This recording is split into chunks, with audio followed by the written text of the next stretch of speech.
नमस्कार। प्रादेशिक समाचार के साथ मैं नूतन लकड़ा। पहले मुख्य समाचार। राष्ट्रपति द्रौपदी मुर्मू ने दी नारी शक्ति वंदना अधिनियम को मंजूरी। अब महिलाओं को लोकसभा और विधानसभाओं में मिल सकेगा 33% आरक्षण। प्रधानमंत्री नरेंद्र मोदी कल नई दिल्ली में आकांक्षी प्रखंडों के विशेष कार्यक्रम की करेंगे शुरुआत। कार्यक्रम में देश भर के 3000 प्रतिनिधि होंगे शामिल। राज्यपाल और मुख्यमंत्री ने आईईडी विस्फोट में शहीद जवान राजेश कुमार को दी श्रद्धांजलि। मुख्यमंत्री ने कहा कि जवान का बलिदान पूरा राज्य रखेगा याद। और कोडरमा पहुंचे कृषि मंत्री ने कहा, किसानों को सूखे से उबारने के लिए सरकार उठाएगी बड़ा कदम। मुख्यमंत्री की अध्यक्षता में जल्द होगी आपदा प्रबंधन की बैठक। और अब समाचार विस्तार से। राष्ट्रपति द्रौपदी मुर्मू ने आज नारी शक्ति वंदना अधिनियम को मंजूरी दे दी है। राष्ट्रपति की मंजूरी के बाद केंद्र सरकार ने इससे संबंधित अधिसूचना जारी कर दी। इस कानून के लागू होने के बाद महिलाओं को लोकसभा और विधानसभाओं में 33% आरक्षण मिल सकेगा। यह विधेयक 20 सितंबर को लोकसभा और 21 सितंबर को राज्यसभा में पारित हुआ था। इससे पूर्व बिल के संसद से पास होने पर राष्ट्रपति द्रौपदी मुर्मू ने कहा था कि यह लैंगिक न्याय के लिए हमारे समय की सबसे परिवर्तनकारी क्रांति होगी। राष्ट्रपति द्रौपदी मुर्मू ने आज राष्ट्रपति भवन में 2020-21 के लिए राष्ट्रीय सेवा योजना पुरस्कार प्रदान किया। समाज सेवाओं में योगदान के लिए 52 व्यक्तियों को ये पुरस्कार प्रदान किए गए। युवा कार्यक्रम और खेल मंत्री अनुराग सिंह ठाकुर और राज्य मंत्री निशीथ प्रामाणिक ने यह पुरस्कार समारोह में हिस्सा लिया। गौरतलब है कि सामाजिक सेवाओं में विशिष्ट योगदान को सम्मानित करने के लिए युवा कार्यक्रम और खेल मंत्रालय राष्ट्रीय सेवा योजना पुरस्कार प्रदान करता है। प्रधानमंत्री नरेंद्र मोदी कल नई दिल्ली में देश के आकांक्षी प्रखंडों के लिए सप्ताह भर चलने वाले विशेष कार्यक्रम की शुरुआत करेंगे। इस कार्यक्रम को संकल्प सप्ताह का नाम दिया गया है। इसके तहत नई दिल्ली के भारत मंडपम में देश भर के पंचायत तथा ब्लॉक स्तर के करीब 3000 प्रतिनिधि हिस्सा लेंगे। इसके अलावा ब्लॉक और पंचायत स्तर के कार्यकर्ताओं, किसानों सहित लगभग 2 लाख लोग कार्यक्रम में वर्चुअल माध्यम से शामिल होंगे। संकल्प सप्ताह 3 से 9 अक्टूबर तक देश के 329 जिलों के 500 आकांक्षी प्रखंडों में मनाया जाएगा। जामताड़ा जिले में जनसंख्या नियंत्रण को लेकर जिला प्रशासन एवं स्वास्थ्य विभाग के द्वारा आवश्यक पहल की जा रही है। विस्तृत ब्यौरे के साथ हमारे संवाददाता।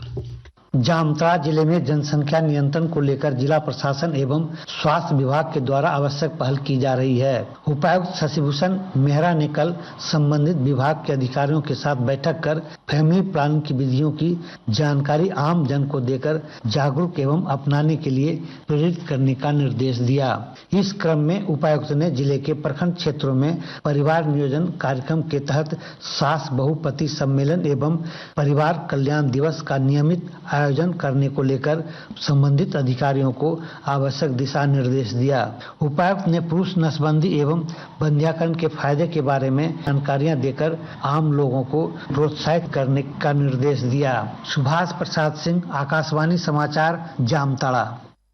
केंद्रीय संचार ब्यूरो डाल्टनगंज ने स्वच्छता अभियान के तहत जिले के राजकीय ब्राह्मण +2 उच्च विद्यालय में जागरूकता कार्यक्रम का आयोजन किया। इस दौरान क्षेत्रीय प्रचार अधिकारी गौरव कुमार पुष्कर ने विद्यार्थियों को बताया कि प्रधानमंत्री ने 1 अक्टूबर को सुबह 10 बजे सभी नागरिकों द्वारा सामूहिक रूप से स्वच्छता के लिए 1 घंटे का श्रमदान करने की अपील की है। इसके बाद सभी विद्यार्थियों को स्वच्छता की शपथ दिलाकर विद्यालय परिसर की सफाई की गई। कार्यक्रम में क्षेत्रीय प्रचार सहायक मनोज कुमार एवं सुफल भेंगरा भी मौजूद थे। आकाशवाणी रांची में आज हिंदी पखवाड़ा समापन समारोह आयोजित किया गया। 14 सितंबर से 29 सितंबर तक आयोजित हिंदी पखवाड़े के दौरान कई प्रतियोगिताएं आयोजित की गईं। समापन समारोह में आज विजेताओं को पुरस्कार प्रदान किए गए। कार्यक्रम के मुख्य अतिथि रांची विश्वविद्यालय के पूर्व हिंदी विभाग अध्यक्ष जंग बहादुर सिंह ने उपस्थित लोगों को संबोधित करते हुए देश के विकास में हिंदी की महत्ता पर प्रकाश डाला। कार्यक्रम में आकाशवाणी रांची के केंद्र प्रमुख डीसी हेम्ब्रम, उप निदेशक आनंद प्रकाश सिंह, कार्यक्रम प्रमुख मेरी क्लाउडिया सोरेंग, सहायक निदेशक राजभाषा प्रमोद कुमार सिंह और विशिष्ट अतिथि सुनील सिंह बादल ने अपने अपने विचार साझा किए। आकाशवाणी के ताजा तरीन समाचारों के लिए आप हमारे वेबसाइट newsonair.com पर लॉग ऑन कर सकते हैं। ताजा समाचार X handle @AIR news alerts और Facebook page All India Radio news पर भी उपलब्ध है। आप प्रादेशिक समाचार एकांश के X handle @AIR news _Ranchi और फेसबुक, इंस्टाग्राम पेज तथा YouTube channel AIR news Ranchi पर भी हमारे बुलेटिन सुन सकते हैं। प्रादेशिक समाचार आप आकाशवाणी रांची से सुन रहे हैं। शेष समाचार इस विराम के बाद। पल में यहाँ, पल में वहाँ, बेरोक टोक ये जाए हर जगह, प्यार से पुकारे जो जहाँ, गाँव हो, कस्बा हो या शहर हो, या किसी प्रदेश की हो राजधानी, इनका नहीं है कोई सानी। ये है दूरदर्शन, ये है आकाशवाणी। घर घर तक पहुंचाएं आपका विज्ञापन। आकाशवाणी और दूरदर्शन के विभिन्न चैनल देश के किसी भी कोने में विज्ञापन देने के लिए प्रसार भारती के मार्केटिंग प्रभाग से संपर्क कीजिए।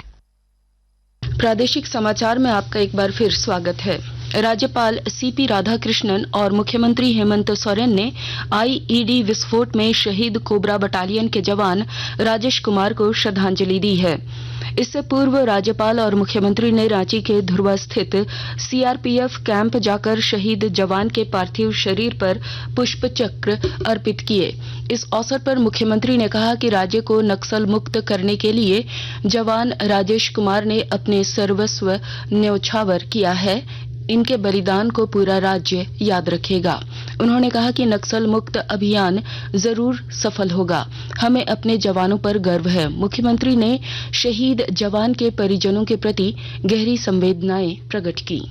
नक्सल ऑपरेशन के दौरान फिर से एक सीआरपीएफ जवान आज शहीद हुए हैं। ये तो निश्चित रूप से सभी के लिए दुख का विषय है। हमारे जवानों ने राज्य को नक्सल मुक्ति दिलाने के लिए आज अपनी प्राणों की आहुति दी है। इनका ये बलिदान बेकार नहीं जाएगा। आज इस दुख की घड़ी में इनके परिजनों को ईश्वर शक्ति दे और जो मुहिम है, जिस मिशन पर हम सब लगे हैं, ये मिशन कामयाब हो। गौरतलब है कि गुरुवार को पश्चिमी सिंहभूम जिले के टोंटो थाना क्षेत्र में सर्च अभियान के दौरान माओवादियों के आईईडी विस्फोट की चपेट में आने से सीआरपीएफ कोबरा बटालियन के कांस्टेबल राजेश कुमार वीर गति को प्राप्त हो गए थे। गिरिडीह जिले में आजादी का अमृत महोत्सव पर शहीदों के सम्मान में बनने वाली अमृत वाटिका को लेकर लोगों में उत्सुकता देखी जा रही है। शहर के लोग इस अभियान से जुड़ रहे हैं। इस दौरान गिरिडीह के जेसी बोस स्कूल के छात्राओं ने शहर में जागरूकता रैली और भारत माता के नारे लगाए। छात्राओं ने देश प्रेम की शपथ ली और घर घर की मिट्टी संग्रहण कर अमृत वाटिका में मिलाने की अपील की। संकल्प यात्रा के दौरान आज बोकारो पहुंचे भाजपा के प्रदेश अध्यक्ष बाबूलाल मरांडी ने सरकार पर आरोप लगाया कि वह जनता से किए वादे पूरे नहीं कर रही। शहर के सेक्टर 12 स्थित मनसा मैदान में आयोजित सभा में उन्होंने कहा कि सत्ता हासिल करने के लिए सरकार ने झारखंड की जनता को ठगने का काम किया है। श्री मरांडी ने कहा कि सरकार केंद्र द्वारा जनता के लिए भेजे गए अनाज को भी सही वितरण नहीं कर पा रही है। इससे पूर्व संकल्प यात्रा को धनबाद सांसद पशुपतिनाथ सिंह और विधायक विरंची नारायण ने भी संबोधित किया। राज्य सरकार मानसून की बेरुखी के कारण नुकसान झेल रहे किसानों को राहत पहुंचाने के लिए जल्द ही बड़ा फैसला लेगी। कोडरमा पहुंचे कृषि मंत्री बादल ने कहा कि राज्य सरकार स्थिति का आकलन करने में जुटी है। लगातार दूसरे साल झारखंड सूखे की चपेट में है। ऐसे में किसानों को नुकसान से उबारने के लिए जल्द ही मुख्यमंत्री की अध्यक्षता में आपदा प्रबंधन की बैठक होगी, जिसमें बड़े फैसले लिए जा सकते हैं। कृषि मंत्री बादल आज दोपहर कोडरमा पहुंचे और परिसदन में विभागीय अधिकारियों के साथ बैठक की। और अब अंत में मुख्य समाचार एक बार फिर। राष्ट्रपति द्रौपदी मुर्मू ने दी नारी शक्ति वंदना अधिनियम को मंजूरी। अब महिलाओं को लोकसभा और विधानसभाओं में मिल सकेगा 33% आरक्षण। प्रधानमंत्री नरेंद्र मोदी कल नई दिल्ली में आकांक्षी प्रखंडों के विशेष कार्यक्रम की करेंगे शुरुआत। कार्यक्रम में देश भर के 3000 प्रतिनिधि होंगे शामिल। राज्यपाल और मुख्यमंत्री ने आईईडी विस्फोट में शहीद जवान राजेश कुमार को दी श्रद्धांजलि। मुख्यमंत्री ने कहा कि जवान का बलिदान पूरा राज्य रखेगा याद। और कोडरमा पहुंचे कृषि मंत्री ने कहा किसानों को सूखे से उबारने के लिए सरकार उठाएगी बड़ा कदम। मुख्यमंत्री की अध्यक्षता में जल्द होगी आपदा प्रबंधन की बैठक। इसके साथ ही आकाशवाणी रांची से प्रादेशिक समाचार का ये बुलेटिन समाप्त हुआ। नमस्कार।